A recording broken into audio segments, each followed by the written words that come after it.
Hi my dear students, मैं समीर कुमार सुधांशु आपका अपने YouTube चैनल कॉम्पिटिटिव इंग्लिश में हार्दिक स्वागत करता हूं। डियर स्टूडेंट्स, कॉम्पिटिटिव इंग्लिश के इस कड़ी में आज मैं एक बार फिर से आपके लिए वॉइस को लेकर के आया हूं। डियर स्टूडेंट्स, जैसा कि ये हमारा पार्ट 5 वीडियो है, आज हम लोग प्रेजेंट परफेक्ट और पास्ट परफेक्ट के सेंटेंसेस को पेसिव में बदलने के लिए सीखने जा रहे हैं।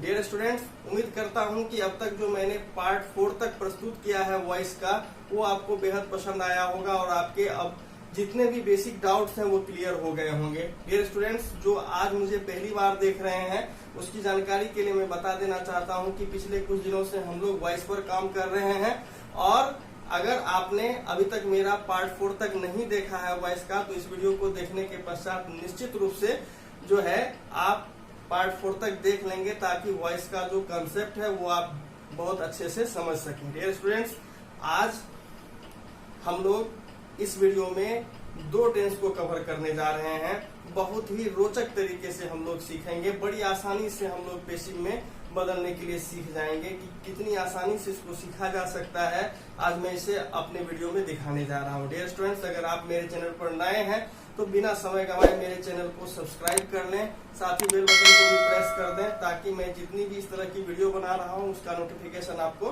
प्राप्त होता रहे। तो डियर स्टूडेंट्स, चलिए आज हम लोग बिना समय गंवाए अपने वीडियो को प्रारंभ करते हैं। डियर स्टूडेंट्स, जैसा कि मैंने कहा कि पार्ट 5 में आज हम लोग 2 टेंस को कवर करेंगे। कौन सा भाई? तो हम लोग जो कवर करने जा रहे हैं वो प्रेजेंट परफेक्ट को और पास्ट परफेक्ट टेंस को। डियर स्टूडेंट, जैसा कि पार्ट 4 में हम लोगों ने देखा था कि प्रेजेंट कंटिन्यूअस और पास्ट कंटिन्यूअस के लिए हमने एक ही रूल तैयार किया और उस आधार से उसको पेसिव में जो बदलने के लिए आपको सिखाया और आपने देखा होगा कि कितना आसान हो गया होगा अब आपका काम, कि अब आपको ज्यादा रटने की जरूरत नहीं है, बस थोड़ा सा ध्यान देना है, वीडियो को लास्ट तक देखना है, सारे के सारे जो है वो काम स्वतः ही हो जाएंगे। ठीक है, तो यहाँ पर हम लोग थोड़ा सा चर्चा कर लेते हैं प्रेजेंट परफेक्ट की। तो भाई प्रेजेंट परफेक्ट का स्ट्रक्चर क्या होता है? तो इसमें सब्जेक्ट आएगा, इसमें सब्जेक्ट होगा, ठीक है। ऑक्सिलरी वर्ब प्रेजेंट परफेक्ट में हैज हैव आएगा। अगर सेंटेंस आपका नेगेटिव होगा तो नॉट आएगा और V3 प्लस ऑब्जेक्ट आएगा, ठीक है। और अगर पास्ट परफेक्ट के स्ट्रक्चर की बात कर लें तो आप जानते होंगे कि इसमें सब्जेक्ट आएगा, उसके बाद ऑक्सिलरी वर्ब हैड आएगा, अगर नेगेटिव सेंटेंस होगा तो नॉट आएगा, फिर V3 आएगा और फिर ऑब्जेक्ट आएगा। डियर स्टूडेंट्स, बेसिकली ये जो 2 स्ट्रक्चर मैंने लिखा है ये दोनों टेंसेस का स्ट्रक्चर्स है। डियर स्टूडेंट्स, यहाँ पे थोड़ा सा आपको याद देना चाहता हूँ कि मैंने आपको पार्ट 1 वीडियो में बताया था कि एक्टिव वॉइस जो होते हैं ना वो टेंस ही होते हैं, यानी कि ये दोनों के दोनों स्ट्रक्चर्स जो हैं ये आपके क्या है, अगर दृष्टिकोण से देखें वॉइस के तो ये हमारा क्या है भाई, तो एक्टिव वॉइस है। अगर आपको यहाँ पे डाउट हो रहा है तो आप हमारा पार्ट 1 देख लेंगे। एक्टिव वॉइस क्या होता है और पेसिव वॉइस क्या होता है इसको मैंने उसमें बखूबी बताया है। यहाँ पर भी मैं जानकारी के लिए बता देता हूँ कि टेंस के जो सेंटेंसेज होते हैं वो सबके सब एक्टिव वॉइस ही होते हैं। तो अब इन दोनों स्ट्रक्चर पे अगर आप थोड़ा सा ध्यान देंगे तो यहाँ पर आप देखिए कि इसमें ऑक्सिलरी वर्ब को छोड़ करके कंप्लीटली जो है सिमिलरिटी है, सिर्फ ऑक्सिलरी वर्ब का ही यहाँ पे डिफरेंस है। प्रेजेंट परफेक्ट में आप देखिए कि हैज हैव है और पास्ट परफेक्ट में जो है वो हैड लगा हुआ है। अगर दोनों स्ट्रक्चर्स को मिला करके हम एक स्ट्रक्चर तैयार कर लें इन दोनों टेंस के एक्टिव वॉइस के रूप में तो शायद ये आपका स्ट्रक्चर होगा कि सब्जेक्ट आएगा, उसमें प्रेजेंट परफेक्ट के लिए हैज या हैव आएगा और अगर पास्ट परफेक्ट में रहेगा तो यहाँ पे हैड ले लेंगे, ठीक है। और नेगेटिव सेंटेंस में नॉट आएगा, फिर आपका V3 प्लस ऑब्जेक्ट आएगा। तो ये जो स्ट्रक्चर है ये दोनों स्ट्रक्चर्स को मैंने मिला करके तैयार किया है और ये स्ट्रक्चर आपका एक्टिव वॉइस है कि पेसिव वॉइस है। तो तुरंत मैंने कहा है कि टेंस के जो सेंटेंसेज होते हैं वो एक्टिव वॉइस होते हैं, यानी कि ये जो है आपका एक्टिव वॉइस है, ठीक है। डियर स्टूडेंट्स, यहाँ पे अब हम लोग इसको पेसिव में बदलने के लिए सीखेंगे। तो यहाँ पे बहुत सारे स्टूडेंट्स को टीचर्स लोग बताते हैं कि हैज हैव हैड को याद रखना है, उसके बाद आपको जो है मतलब क्या आगे लगेगा उसको याद रखना है। इतना कुछ करने की जरूरत ही नहीं है। ये हैज हैव हैड को ध्यान में नहीं रखना है।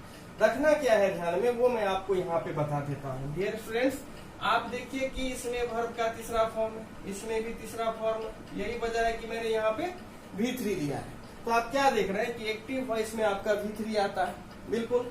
तो V3 अगर आपको दिख जाए तो वो आपका क्या होगा, एक्टिव वॉइस होगा। ये तो अब आप समझ गए हैं। जब इसको हम लोग पैसिव में बदलते हैं तो मैंने आपको शुरू से ही अब तक बताया है कि पैसिव वॉइस का मतलब होता है केवल और केवल वर्ब का तीसरा फॉर्म। तो वर्ब का तीसरा फॉर्म तो आएगा ही आएगा, ठीक है। साथ ही जब इसे हम पैसिव में बदलते हैं ना, तो उस V3 के पहले हम लोग बीन का प्रयोग करते हैं। अब यहाँ पे आपको ये ध्यान देना है कि वर्ब का तीसरा फॉर्म अगर हैज हैव हैड के बाद दिख गया तो वो स्ट्रक्चर आपका टेंस होता है, वरन वो एक्टिव वॉइस है। लेकिन जब आपको बीन प्लस V3 दिख जाए ना, तो समझ लेना कि वो हमारा पैसिव वॉइस है। डियर स्टूडेंट्स, बहुत सारे स्टूडेंट्स को अब डाउट्स क्लियर हो गए होंगे। अब आपको आइडेंटिफाई करने के लिए भी आ गया होगा। ये जो एक कंप्लेंट रहता है कि हम लोग नहीं पकड़ पा रहे हैं कि सेंटेंस एक्टिव वॉइस में है कि पैसिव वॉइस में है, यहाँ से रिमूव हो सकता है। अब यहाँ पर देखिए कि बीन प्लस V3 दिखेगा, समझ लेना है कि ये पैसिव वॉइस है।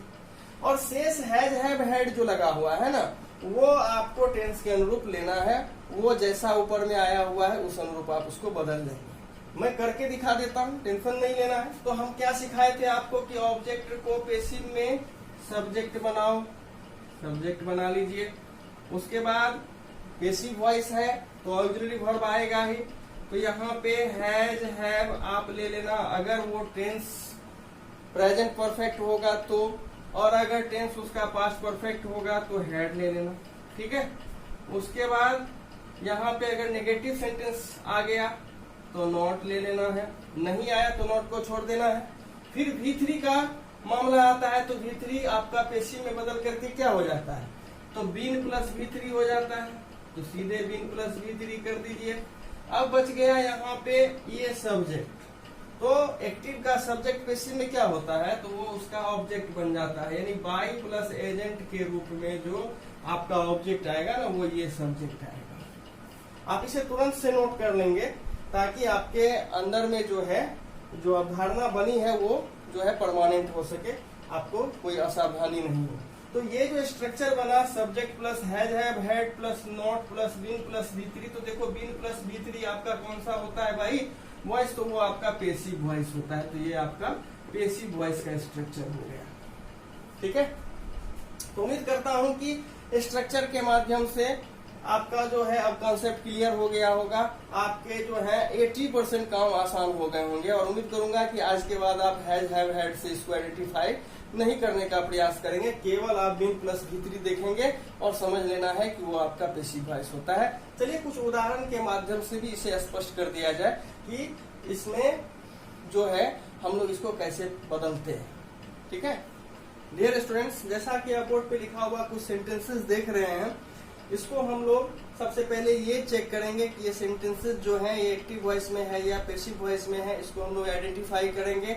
और अगर ये एक्टिव वॉइस में है तो फिर इसे हम लोग पैसिव में कैसे बदलेंगे, और इसको हम लोग देखेंगे कि अभी जो हम लोगों ने सीखा है उसका हम लोग इसमें कितना इस्तेमाल कर पाते हैं। तो डियर स्टूडेंट्स, जैसा कि पहला सेंटेंस देखिए लिखा हुआ है कि Ram has stolen my pen. इसमें आपका राम जो है वो क्या है भाई, तो सब्जेक्ट है। देख लीजिए यहाँ पे ऑक्सिलरी वर्ब हैज आया है, स्टोलन के रूप में आपका वर्ब का तीसरा फॉर्म आया है।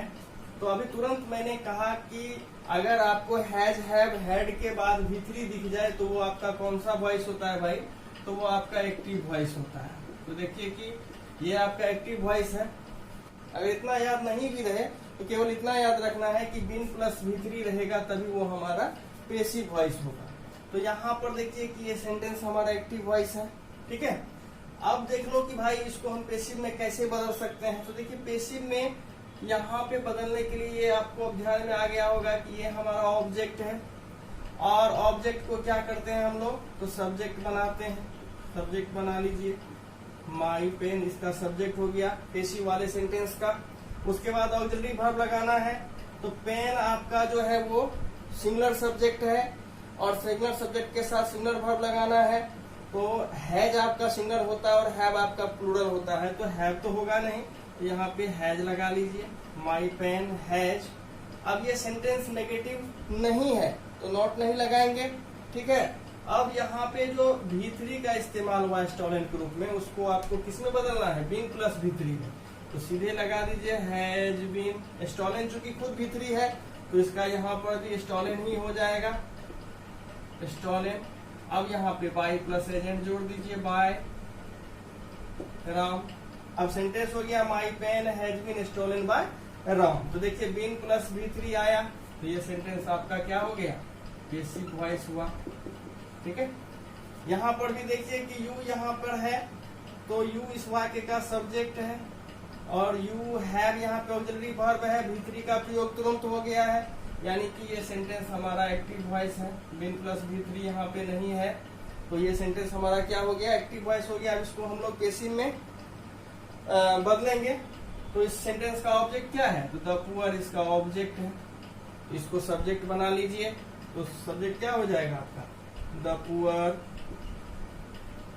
अब यहाँ पे आपको ऑक्सिलरी वर्ब चुनना है। डियर स्टूडेंट्स, यहाँ पे थोड़ा मैं बता देना चाहता हूँ कि द पुअर जो सब्जेक्ट बना, इसमें पुअर आपका एडजेक्टिव है और द प्लस एडजेक्टिव जो है वो होल ग्रुप को दिखाता है, यानी गरीबों के पूरे वर्ग को दिखाने लगता है और ये प्लूरल होता है, इसको हम लोग प्लूरल सब्जेक्ट कह सकते हैं। यहाँ पे ये होगा, और जब ये प्लूरल सब्जेक्ट होता है यानी द प्लस एडजेक्टिव आपका दिख जाए और अगर वो किसी सेंटेंस का सब्जेक्ट हो तो उसके साथ लगने वाला वर्ब जो होता है ना, वो आपका प्लूरल वर्ब होता है। ये याद रखेंगे, बहुत सारे कॉमन एरर, सेंटेंस इंप्रूवमेंट या फिलर्स में आपको इस तरह के सवाल पूछा जा सकता है, वहां पे आपको इसकी जरूरत पड़ सकती है। तो आज ये भी आप सीख गए कि द प्लस एडजेक्टिव अगर आपका सब्जेक्ट होगा तो वर्ब क्या लेंगे, तो प्लूरल वर्ब लेंगे।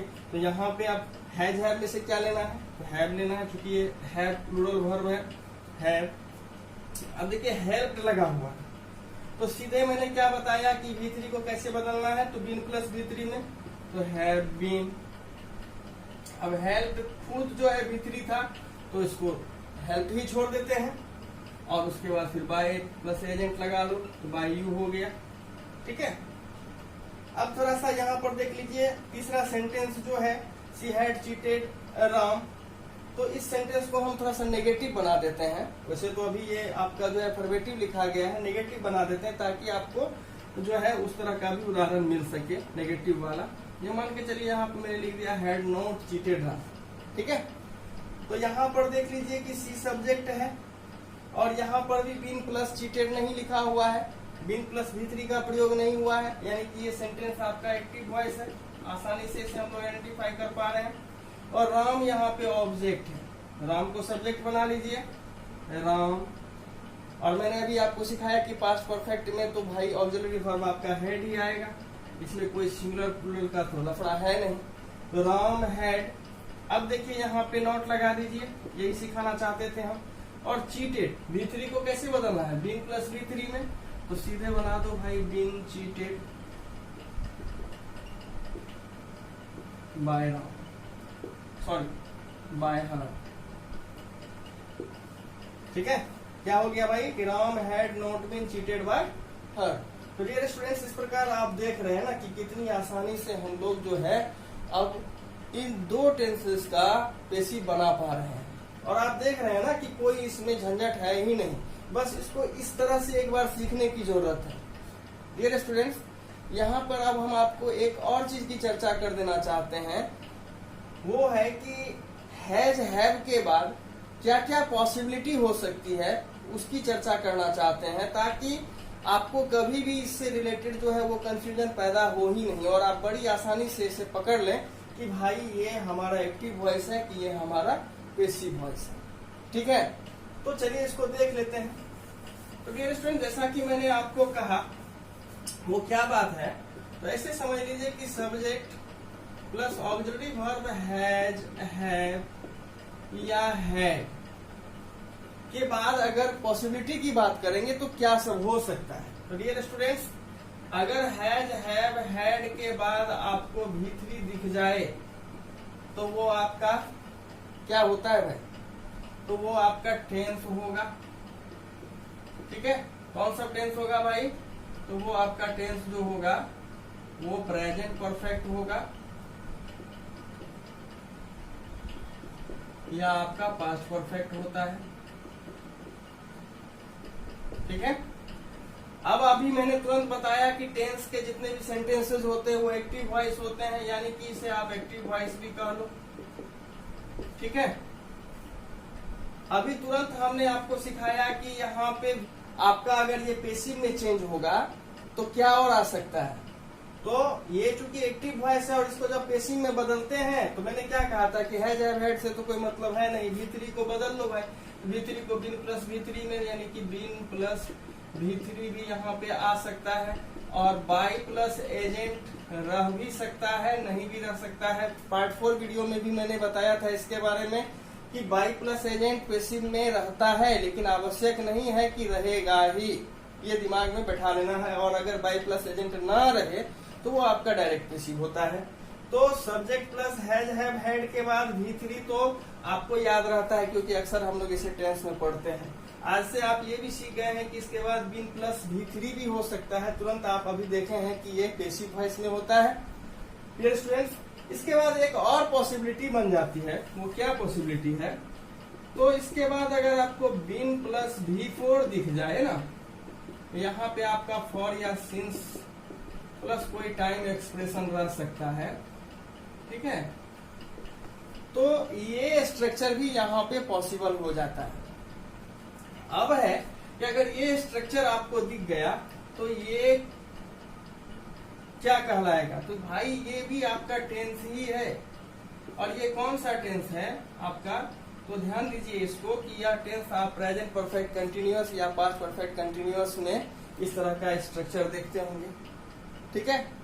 तो अब आपने क्या देखा कि हैज हैव हैड के बाद पॉसिबिलिटी की अगर बात करें तो क्या होता है ना कि दरअसल में हम लोग चूंकि प्रैक्टिस कम करते हैं, दिमाग उतना नहीं अप्लाई कर पाते हैं, तो केवल V3 याद रहता है। अब आपको बीन प्लस V3 भी याद रहना चाहिए और बीन प्लस V4 भी रहना चाहिए। ठीक है। डियर स्टूडेंट्स, यहाँ पर एक और पॉसिबिलिटी की मैं चर्चा कर देना चाहता हूँ। अक्सर लड़कों को यह स्ट्रक्चर देख करके ज्यादा कंफ्यूजन होता है। मैं जरा सा इसके बारे में आपको डिटेल से बता देना चाहता हूँ। डियर स्टूडेंट्स, कभी कभी आपको हैज हैव हैड के बाद आपको बीन प्लस एडजेक्टिव या नाउन जैसा भी कुछ देखने को मिल सकता है। तो डियर स्टूडेंट्स, जब आपको हैज हैव के बाद बीन प्लस एडजेक्टिव या नाउन जैसा कुछ देखने को मिले तो ये आपका सिंपल सेंटेंस होता है। ठीक है। और इसका जो है पेसिव नहीं बनता है। डियर स्टूडेंट्स, अब आप समझ गए होंगे कि इस तरह के कंफ्यूजन के चलते ही हम लोगों से कॉम्पिटिटिव एग्जामिनेशंस में बहुत सारी गलतियां हो जाती हैं। डियर स्टूडेंट्स, जहां तक बात एग्जांपल्स की है तो subject plus has have had plus V3, जिसको हमने एक्टिव वॉइस बताया, इस पर आधारित आप एग्जांपल देख चुके हैं। हमने उसको पेसिव में बदला तो आपने बीन प्लस V3 वाला सेंटेंस भी देख ही लिया है। और रही बात तो been plus V4 plus for या सिंस प्लस टाइम एक्सप्रेशन की बात, तो जैसे कि हम लोग बोलते हैं कि he has been living here for 10 years, she has been teaching in this institute for 5 months, तो इस तरह का सेंटेंस जो है इसमें आता है। रही बात तो बीन प्लस एडजेक्टिव या नाउन वाले स्ट्रक्चर की, इसका मैं एक एग्जांपल आपको दिखा देता हूं ताकि आपको आने वाले समय में कोई डाउट ना रहे। तो डियर स्टूडेंट्स, इस स्ट्रक्चर से आप ऐसे सेंटेंस को समझ लीजिए जैसे हम लिखते हैं कि she has been ill for 10 days। Dear students, यहाँ पर देखिए कि बीन के बाद आपका एडजेक्टिव का इस्तेमाल हुआ है। माय डियर स्टूडेंट्स, इस तरह का सेंटेंस भी होता है और आप यह दिमाग में आज बैठा लेंगे। इस तरह से अगर आपको परीक्षा में देखने को मिले तो वहाँ कंफ्यूज नहीं होना है, वहाँ पे आपको जो है किसी प्रकार की समस्या अब नहीं होनी चाहिए। माय डियर स्टूडेंट्स, आज उम्मीद करता हूँ कि आपको ये मेरा वीडियो पसंद आया होगा। और अगर आज आपको ये वीडियो मेरा पसंद आया हो तो निश्चित रूप से अगर आपने अभी तक मेरा चैनल सब्सक्राइब नहीं किया है तो मेरे चैनल को सब्सक्राइब कर लीजिए। साथ ही बेल बटन को भी प्रेस कर दीजिए ताकि मेरी जितनी भी वीडियो आ रही है उसका नोटिफिकेशन आपको प्राप्त होता रहे। डियर स्टूडेंट्स, एक लाइक एक शेयर तो बनता है, इसे जितना ज्यादा हो सके शेयर करिए ताकि हर बच्चे तक यह पहुंच सके, वह भी इसका लाभ ले सके। डियर स्टूडेंट्स, मेरा बस एक ही उद्देश्य है कि हर बच्चा शिक्षित हो, हर बच्चा अंग्रेजी सीख सके, और इसी कामना के साथ मैं आगे बढ़ रहा हूँ। डियर स्टूडेंट्स, आज इस वीडियो को शुरू से लेकर अंत तक देखने के लिए आपका धन्यवाद।